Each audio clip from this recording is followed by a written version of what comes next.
BoobTube, what's up? You're thinking, this guy's back so soon? He's got his ugly mug in front of the camera again? So soon? And what's he doing wearing this anyways? The Leafs are out of the playoffs. Well, let me tell you, I've got something special for y'all tonight. This is something unique and very cool and very unexpected, and it revolves around what my Father's Day gift was this year, which was this past Sunday. I always keep a list on the computer of all the stuff I want, and normally for Christmases and birthdays and stuff, I'll let people know what it is if they ask, so they know what I want, sort of thing. And this year, my wife and my son, they didn't ask anything about that, so I didn't know what I was getting, and looking back in hindsight, my son James was asking me a few questions here and there that didn't set off any alarm bells at the time. But after the fact, I was like, the little bastard was scouting me out for some information, right? So this Father's Day gift revolves around my favorite hockey player of all time, heart and soul for these Toronto Maple Leafs from back in the 80s and 90s, one Wendell Clark. Clark played his junior hockey in the WHL with the Saskatoon Blades, where he actually played defense. However, coming to the Leafs in 1985, they converted him to forward, where he would play left wing and don his famous number 17. Here's some shots of him in action. These are my favorite Leafs jerseys of all time, by the way, like with the big bar across the top of the sleeve and everything. I really wish they'd bring them back as a retro kind of jersey. And then here's a shot from him probably during that 1992-93 season when he kind of dominated everyone. Big news when he got traded to Quebec to bring in a future cornerstone of the franchise in Matt Sundin. Didn't last long in Quebec before he'd go to the Islanders, and then after that, he would go back to the Leafs for a second term. After that, he went to Tampa, onwards to Detroit,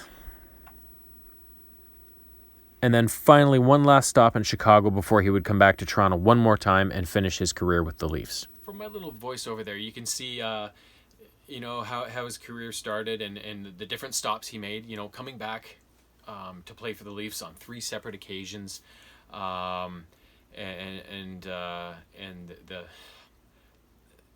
his career was a funny one because when he was drafted by the Leafs, he was drafted into the Harold Ballard era. If you're not familiar with the Leafs franchise, they're of course one of the league's oldest teams. They've won the second most amount of cups in the league. They have a huge rivalry with Montreal. Everybody knows the Leafs. They're Canada's team. People might say Montreal in some cases, but they're wrong. And they've always been a very successful franchise. Now, their fortunes started to change in the 70s. Everybody knows their last cup was in 1967. And in the 70s, they had some good teams. They had Daryl Sittler, who was the superstar for them. But they could never, with expansion and everything, they could never get much success in the playoffs and get another real good crack at the Stanley Cup. And then come the 80s, the Leafs, I don't know how this all happened, but the Leafs owner was an old man named Harold Ballard, and he would make very questionable decisions revolving everything: business decisions, hockey decisions, personal decisions with his relationships with the players and everything. And he was just a very bizarre kind of guy. And he kind of ran the franchise into the ground from everything that I understood. So Wendell Clark was drafted, as I mentioned, by the Leafs in 1985 with the league's number 1 overall choice. The Leafs had the first pick that year. Drafted right behind him, if I'm not mistaken, was Patrick Waugh, who went on to become the Montreal Canadiens franchise goalie, and later on to Colorado, where he won the Stanley Cup. And everybody always rubs it in our face, well, you guys could have had Patrick Waugh instead of Wendell Clark. And I'm like, I don't want Patrick Waugh instead of Wendell Clark. The Leafs would have had a really good goalie and nobody else. This way we got to see one of the best pure hockey players that I've ever seen in my life. Wendell, he broke the mold even back then in the 80s and 90s when they played big boy hockey. And he was drafted into this situation where the Leafs were not a good team. They had a bad owner. And all the Leafs' hopes and dreams and future aspirations were were pinned on his back as this number one pick. He got into this situation, and early in his career, he got a back injury that kind of stifled him at times. He missed chunks of games and big parts of seasons and stuff. But there was nobody quite like him. He had a massive slap shot, a massive wrist shot, and as good as he was offensively and as many goals as he could score, he was equally effective at hitting people so hard they wish they were dead, and punching people in the face repeatedly so many times they wish they were dead. The guy was a total hockey player. And he wasn't just a goon. Like a lot of guys back then, you just had a goon. They could barely skate, but they could chuck knuckles, right? But Wendell Clark could do that the best in the league, I thought, but also be a superstar in terms of scoring and having success offensively and carrying the load on a team. So he challenges, of course, in the 80s going into this situation, but ramping up into the 90s, that's when, for me personally, the Leafs had their first big dose of success, and it was amazing to see. I'll still remember this playoff run, but in I think 1991 or 92, Clark became the captain of the Leafs, and I think late in 91 or early, I don't remember, but they made the trade that brought in Doug Gilmour and whatnot, and then they brought up Felix Potvin as goalie and traded away Grant Fuhr, and they were assembling this team that looked like it was going to be really good. And then during the 92-93 season, they set records for team points with 99 and wins with 44. Clark was captaining this whole run. And then they went to the playoffs and upset Detroit in the first round in 7 games. Everybody knows that story, the overtime goal in Game 7 by Borshevsky. Then they went 7 games against St. Louis in round 2, where they beat future Leaf goalie Curtis Joseph. And then they lost to the Kings in 7, which they shouldn't have. Everybody knows that story. I won't go into it. But that series brought one of the best Wendell Clark memories when him and Marty McSorley went at it after McSorley laid out Doug Gilmour and just unbelievable. In that playoff run, I remember just being like, so this is what it's like, right? Because I'd seen the Leafs make the playoffs once, that I remember, in the 89 or 90 season. They had a pretty good team assembling with Vinny Damphousse, Gary Lehman, and Ally Frady and stuff like that. And they made the playoffs, but I think they flamed out in the first round against St. Louis or something. But this was the first real taste of playoff success I saw with the Leafs, and it was unbelievable. And Wendell was the guy captaining this run and making so many memories with his performance. He could dominate games. And I remember in Game 7 against St. Louis, it was a really tight, tense series, and the Leafs came out in Game 7 and just blew the doors off of them 6-0 or something like that. And I'll remember Clarkey flying down the right wing and just uncorking this monster slap shot that hit Cujo square in the face mask and just ripped it right off his face.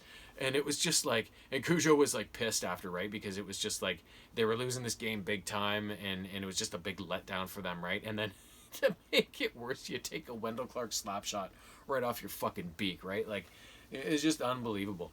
So, and then they did the same thing the next year, 93, 94. They started the season with some giant undefeated streak that I think at least tied or set a record at the time.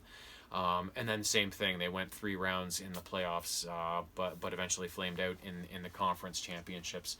But those 2 runs were unbelievable. And then, of course, like I mentioned in that little voiceover, they traded him to Quebec to get Sundin, which I was ready to riot. And I mean, bringing Sundin in was probably the right move, but trading a guy like Clark away from a franchise where he means so much is a really hard thing to do. I'm sure it was a hard thing for them to do, but it's a super hard thing on the fans, right? Like, because he just gets to be like another member of your family almost. You watch these guys all the time, and your favorite players become attached to them, right?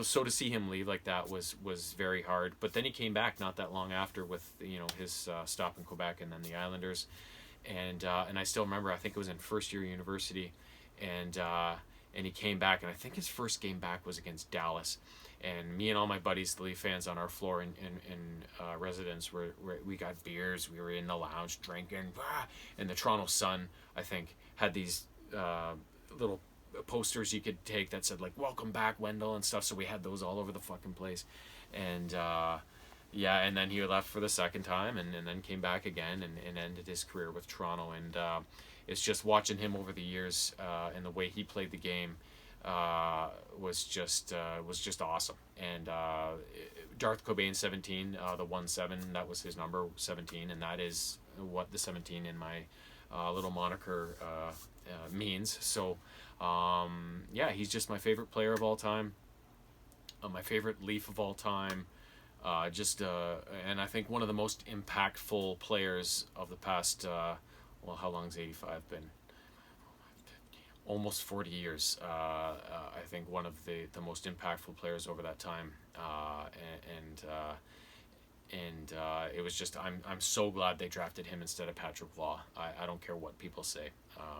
He's one of the best players I've ever seen play the game, and he played the game hard, and he played it right, and he played it tenaciously, toughly. That's not even a word, but you'll see, because what I've done is I've posted a few links in the bottom of this description to some Wendell Clark highlight packs on YouTube. One official from Sportsnet, and then a couple fan-based ones or whatever that should showcase all of his hits, fights, goals, all of his big moments, so you can get an idea of what I'm talking about here. So go have a view of those after this. But the whole reason I'm diarrhea of the mouthing on about all this is that my Father's Day gift was a certain something from Wendell Clark. So let's have a look at it right now. Hey Luke, wishing you a happy Father's Day.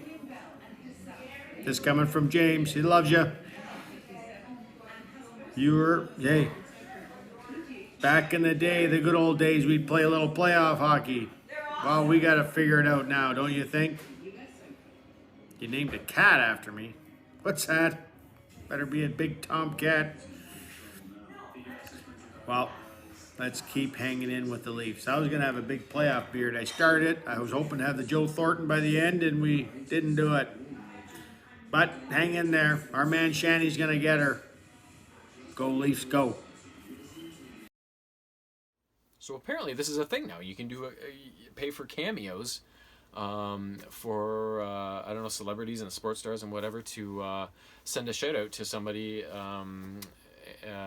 with a video like this. So I was not expecting it. I was waiting for a gift bag with whatever I was getting, and my wife was just like, I just sent you a text, right? So I was like, what the hell? And then I saw it, and it was just like, it was awesome. So that was my Father's Day gift, and it was amazing. And yeah, that's Wendell. That's Wendell these days. He owns a restaurant or a bunch of restaurants and stuff like that. And apparently he still works for the Leafs in like an ambassador role. And I know they just put his statue out front in Legends Row outside the ACC or Scotiabank Center, I guess it's called now, a couple years back or whatever it is. And yeah, and so that's pretty cool. So I thought I would put a little something like this together and put it on my YouTube channel. So in case I ever lose the video or the link to the video, I will always be able to watch it in after the fact. And I also posted it to my Facebook and everything so people could see it. So yeah, so very cool. Love the Wendell, and oh yeah, and it's funny. In the video he talks about naming a cat after him, and so I think when they said when you sign up for one of these cameo things, like you send like 3 things or something like that that they can talk about and stuff like that, and that was one of the things, and that was one of the questions James was asking me. He was like, when you were young, didn't you name a cat after Wendell? And I was like, yeah, we named a cat after Wendell. I named him Wendell, and so those were the questions he was asking me a couple weeks back. And now looking back on it, I was like, oh my God. He was like, so who is your favorite hockey player of all time? Is it Wendell or is it Felix? And I was like, oh no, it's Wendell. It's, Dougie and Felix are close, but nobody's quite like Wendell. So I was like, it's Wendell. And then after that, not long after that, do you have a cat named Wendell? So it's pretty funny. So at the time, I thought he was just curious, right? And now I know it was to get this done. So very cool. So very thankful, because sometimes it's cool to get stuff. I always love stuff. You know, I love stuff. But something like that is a little extra special. So here's to my family. Here is to Wendell, and we will see you soon with another video. I'm back. I had to check something. The 1985 draft order. Wendell Clark was indeed chosen first. Patrick Waugh was not taken second, because Patrick Waugh was drafted in 1984 in the 3rd round. So I just assumed Patrick Waugh was always chosen right after Wendell Clark in 1985, because I've had multiple Montreal fans over the years trying to get my goat, saying, well, Leafs could have drafted Patrick Waugh, but instead they took Wendell Clark. Like, numerous people that didn't even know each other telling me these things. So I just always assumed Patty Roy was second after Wendell Clark. That is not the case. He was drafted the year before in the 3rd round, and Mario Lemieux went first overall to Pittsburgh that year. So I wanted to confirm that, because I'd always gone based on these Hab fans fool comments, right? And it turns out they were all wrong. So yeah, I just wanted to clear that up, because I after I kind of put my video together, I was like, I wonder. Like, I went to just out of curiosity look at the draft order in 1985, and it turns out I had a little surprise coming. So that part of my video, you can take that out, put it in the wash, because it's untrue, and I just wanted to let you guys know. So I'm actually done this time. Toodles.